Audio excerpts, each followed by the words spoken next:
The question of how and why the United Nations is the crux of the great conspiracy to destroy the sovereignty of the United States and the enslavement of the American people within a UN one-world dictatorship is a complete and unknown mystery to the vast majority of the American people. The reason for this unawareness of the frightening danger to our country and to the entire free world is simple. The masterminds behind this great conspiracy have absolute control of all of our mass communications media, especially television, the radio, the press, and Hollywood. We all know that our State Department, the Pentagon, and the White House have brazenly proclaimed that they have the right and the power to manage the news, to tell us not the truth, but what they want us to believe.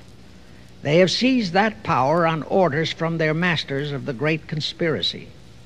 And the objective is to brainwash the people into accepting the phony peace bait to transform the United States into an enslaved unit of the United Nations one world government. First of all, bear in mind that the so-called UN police action in Korea, fought by the United States, in which 150,000 of our sons were murdered and maimed, was part of the plot, just as the undeclared by Congress war in Vietnam, in which our sons are dying, is part of the plot, just as the plot against Rhodesia and South Africa, in which our sons will be dying, is part of the UN plot.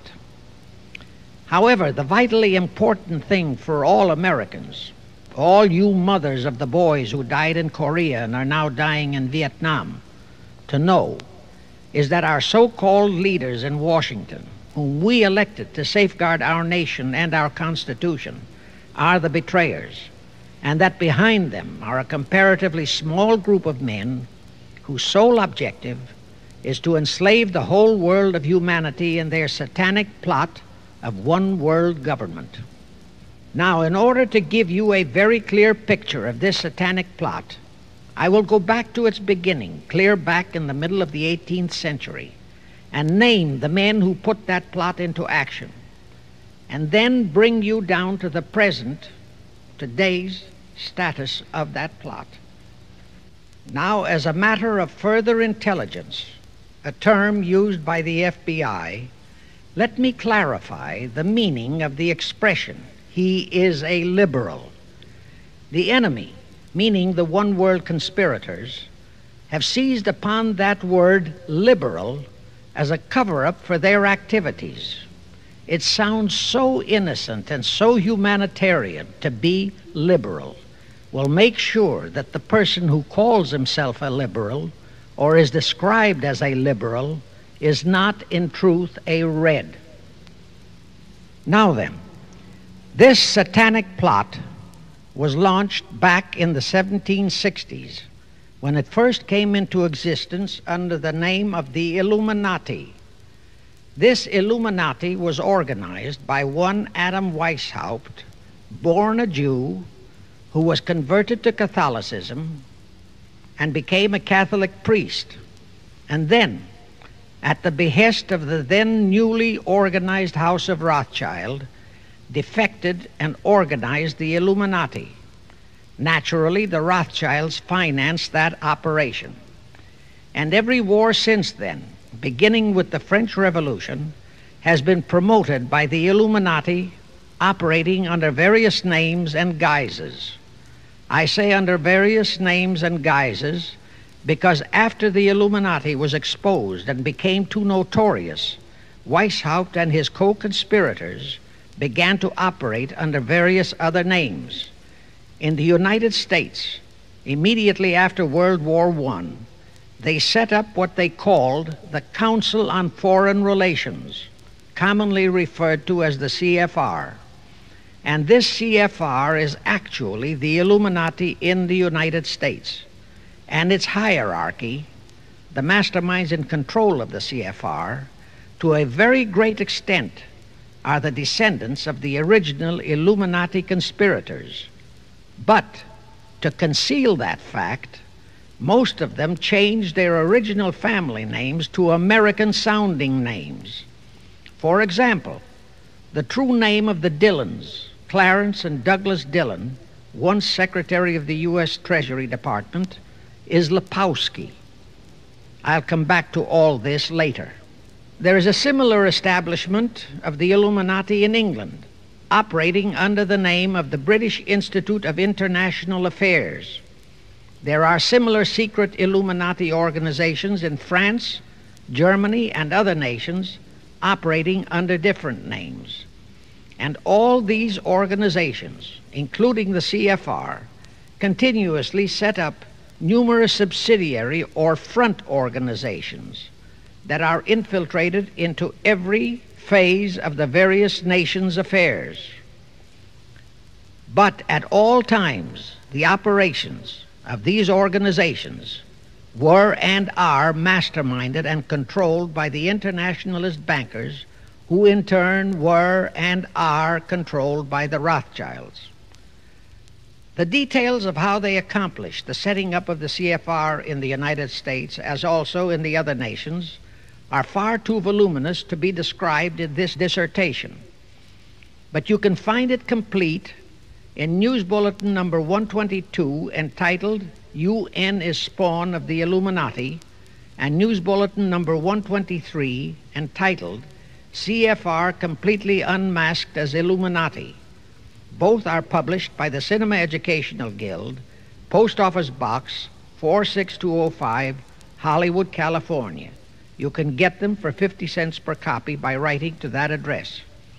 Those news bulletins reveal the names of the original founders of the Illuminati and the Americanized names of their descendants in the present CFR.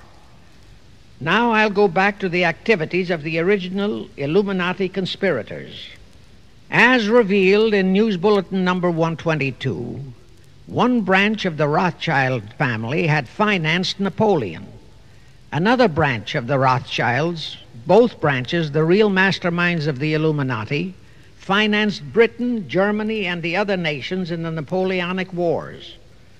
Immediately after the Napoleonic Wars, the Illuminati assumed that all the nations were so destitute and so weary of wars that they'd be glad for any solution.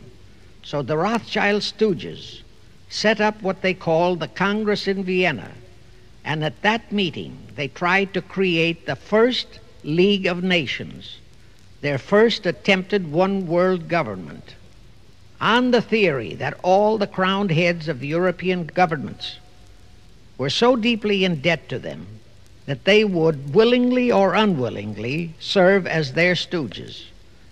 But the Tsar of Russia caught the stench of the plot and completely torpedoed it. The enraged Nathan Rothschild, then the head of that dynasty, vowed that someday he or his descendants would destroy the Tsar and his entire family. And his descendants did accomplish that very threat in 1917. At this point, bear in mind that the Illuminati was not set up to operate on a short-range basis. Normally, a conspirator of any type enters into a conspiracy with the expectation of achieving his objective during his own lifetime. But that was not the case with the Illuminati. True, they hoped to accomplish their objective during their lifetime. But, paraphrasing The Show Must Go On, the Illuminati operates on the very long-range basis. Whether it will take scores of years or even centuries, they have dedicated their descendants to keep the plot boiling until they hope the conspiracy is achieved. Now let's go back to the birth of the Illuminati. Adam Weishaupt was a Jesuit-trained professor of canon law, teaching in Ingolstadt University when he defected from Christianity to embrace the Luciferian conspiracy.